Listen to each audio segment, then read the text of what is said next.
It's Thursday, August 4th, 2022. I'm Jackson Bird. Today, a deep dive into the history of the IPA. What exactly is an IPA anyways? How did it get its name? And why did it become so ubiquitous over the last decade? Plus, a very brief look at South Korea's first ever moon mission launching this evening. Here's some cool stuff for your ride home. Apparently, according to targeted advertising I got while reading the news this morning, today is National IPA Day. National IPA Day falls on the first Thursday in August and was founded in 2011 by Ashley Rouston, author of The Beer Wench's Guide to Beer, in order to unite brewers, breweries, and fans of IPAs. Now, IPAs these days come with a boatload of stereotypes, but not a ton of facts. Even as someone who genuinely enjoys IPAs and drinks them most days of the week, I admit that prior to today, I was a bit iffy on what exactly it meant, and certainly what the history of the drink was. I think most people just fall into the camp of loving IPAs or hating IPAs, and that's about good enough for them. And there's a decent explanation for this. IPAs, or India Pale Ales, are typically pretty bitter and hoppy, and that's a flavor profile some people will enjoy and others won't. Anecdotally, I know myself and several of my friends have gone through phases of being super into IPAs and then not enjoying them at all, and I always chalked that up to being kind of an acquired taste you could lose your acquiredness for if you went a while without drinking it. But the real answer might have more to do with the evolution and availability of IPAs in recent years. Beer and Brewing explains that the earlier resurgence of IPAs was a lot of West Coast IPAs, which Bon Appetit describes as, quote, bitterness balanced with an exceptionally clean, crisp body, higher carbonation, and big tropical fruit notes, end quote. But these days, a lot of the popular ones on the market are New England IPAs, described by Bon Appetit as, quote, unfiltered and with extremely low bitterness from using blends of hops that lend intense fruity flavor. This is the IPA for the I don't like IPAs person in your life, which might be why they're so popular right now, end quote. So if you tried an IPA several years ago and didn't like it, Beer and Brewing says maybe give it another shot because that might have been one of the more intense West Coast varieties, and these days you might find something a bit more palatable. New England IPAs are sometimes called hazy IPAs, and that moniker is a huge fad that has swept breweries large and small over the past couple of years. According to MarketWatch, consumers drank twice as many hazy IPAs in 2020 as they did in 2019. When even Sam Adams starts making a hazy IPA, you know it's hit the more mainstream market beyond just IPA snobs. And apart from its low bitterness and typically lower alcohol content, Jeff O'Neill, the founder of Industrial Arts Brewing Co., says that the opaque, cloudier quality of an IPA also makes it more photogenic, so they might be experiencing a bit of an Instagram bump. Though beer certification program judge and beer podcaster Lisa Grimm told Salon this spring that she thinks the ubiquity of hazy IPAs could actually be contributing to some of the more recent backlash against and burnout from IPAs. With so many companies making hazy IPAs, it can be tough to find anything else. And if you straight up don't like IPAs, it gets frustrating trying to find a good lager, stout, saison, or anything else. Now, backlash aside, IPAs are still going strong. At the end of 2020, they had a 40% market share of craft beer, and sales in multi-outlet retail stores surged 20% year over year. But the real big heyday was the mid-2010s. That's when IPAs exploded into every beer aisle and bar tap in America. And that's when a lot of people went to Google to figure out exactly what the heck an IPA was anyways. And hence, that is exactly when most of the sources I found on the history of this drink were written. Now, if you've looked into it at all, you've probably found the most oft-repeated generalized history. In the 1700s, the British invented the IPA to preserve beer when it traveled with them from England to India, its extra hops and high alcohol content keeping it from going stale on the long journey. Maybe you've even heard that the man who came up with that brilliant solution was named George Hodgson of Old Bow Brewery in London. But none of that is exactly true. Beers of many varieties, like the darker, sweeter porters popular in England at the time, had been being shipped around the world without huge issue since at least the start of the 1700s.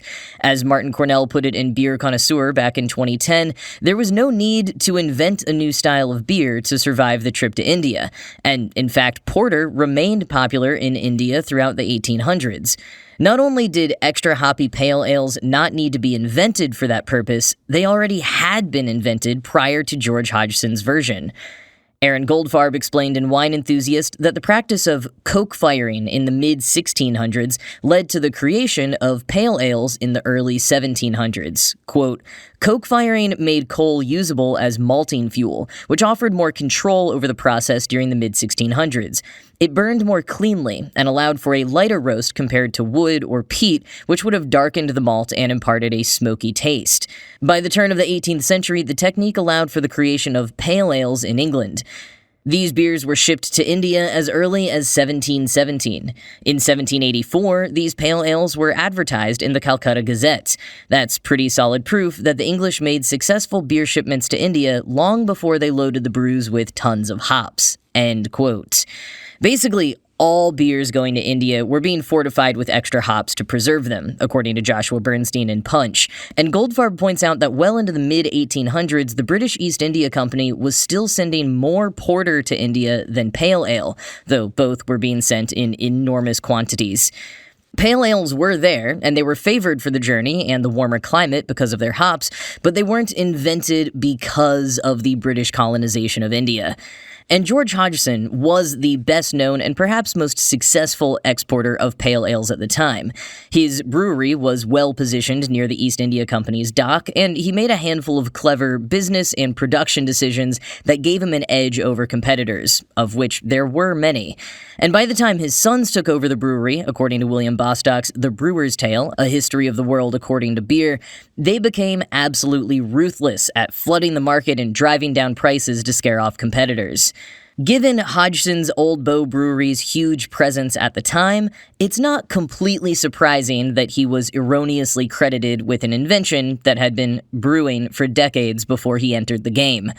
And neither he nor his sons ever claimed that they did invent the pale ale. Credit wasn't given to him until 1869, when writer William Molyneux wrote, quote, "The origin of India ale is by common consent accredited to a London brewer named Hodgson.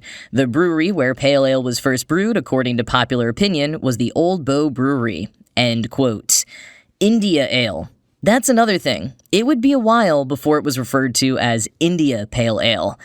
Quoting Cornell in Beer Connoisseur, "In 1839, Hodgson's was described as Hodgson's Ale, the universal and favorite beverage of our vast Indian territories. However, this beer was called Pale Ale for India, pale ale prepared for the East and West India climate, and similar circumlocutions, not the familiar name we know today.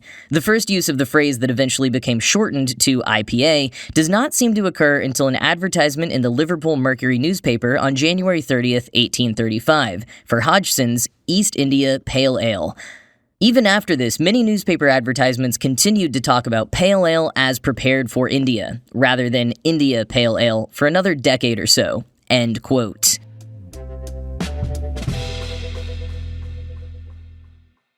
Despite some international trade relation complications in the 19th century, the IPA style stayed relatively popular until the early 20th century, when, according to Punch, the Czech-style Pilsner won over public affection.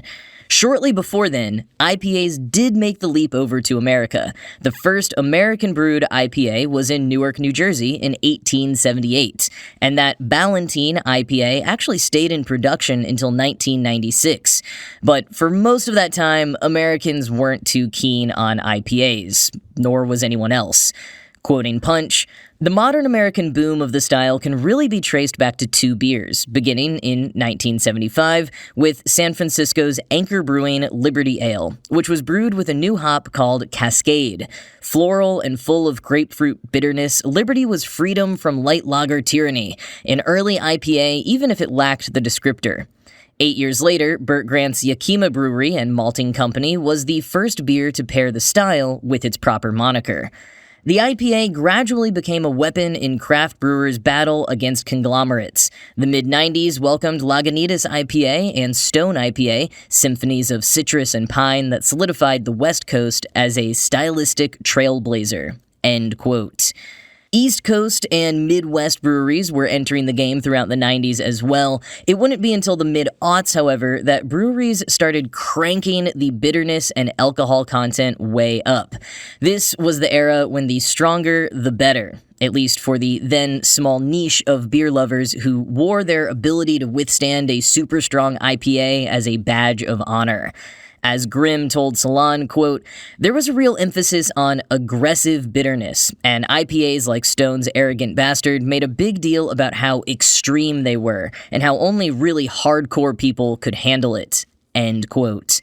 And continuing from Salon, quote, "Inherent to that messaging was an us versus them mentality. You were either in the club of people who could handle it, or you weren't. That didn't dissuade customers from trying IPAs, though. This was also around the time that the concept of craft beer was making its way into the American mainstream. In January 2006, leaders of the newly formed Brewers Association were putting their heads together to hammer out an agreed-upon definition for craft beer. And a few months later, the first American Craft Beer Week was held. In many ways, the IPA became synonymous with the craft beer revolution." End quote.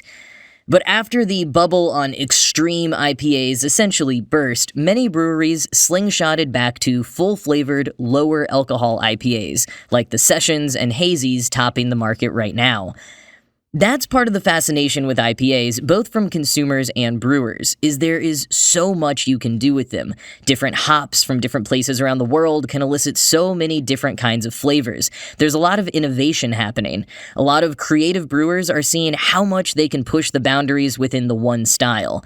And it's cool to see that variety, but in response to IPA backlash, some brewers who spoke to Salon are urging their peers to apply that sense of variety to non-IPAs as well. It's kind of the problem of the expert and the consumer that so many industries face. Think about the main movies that get nominated for Oscars. A lot of them are the kinds of movies that film industry professionals like to see, not necessarily the kinds of movies that the general public wants to see. Expertise and experience within the industry means you appreciate different elements of a product than someone without that expertise and experience. And neither is wrong or right, but they are different. And while a professional might be able to geek out over a creative application of a well-known insider standard, taste these Calypso hops, watch how this shot replicates Carl Dreyer's style, an everyday consumer might just want to kick back with a cold beer that tastes decent and a movie with a fun storyline. But so long as the beer nerds continue to be the ones making the beers, to paraphrase Scott Schreffler, co-founder of Mile Wide Beer Company, the next IPA, the next big trend in beer, is probably going to continue to be just another new IPA.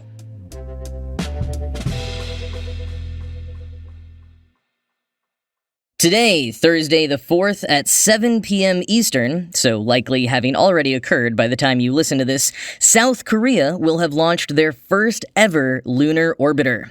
The Korea Pathfinder Lunar Orbiter, or KPLO, mission is launching on a SpaceX Falcon 9 rocket from Cape Canaveral Space Force Base in Florida. It's expected to arrive in lunar orbit in mid-December and will then orbit the moon for 1 year. One of the 6 payloads on board the spacecraft is a NASA ShadowCam, which will be capturing shadowed regions on the moon. It joins several other South Korean instruments, which will help KPLO, also named Danuri, in its search for water ice, uranium, silicon, aluminum, and helium-3 on the moon, as well as creating a topographic map to identify potential lunar landing locations. Like other international space agencies, the Korea Aerospace Research Institute is hoping to land on the surface of the moon within the coming decade. They plan to put a robotic lander on the moon by 2030, according to Space.com. Danuri, by the way, is a portmanteau of the Korean words for moon and enjoy, which I really like as the name for an inaugural lunar mission. The launch will be live-streamed by SpaceX on their YouTube channel starting a few minutes before the expected launch time of 7:08 p.m. Eastern, and more than likely available to view on demand afterwards. Link is in the show notes.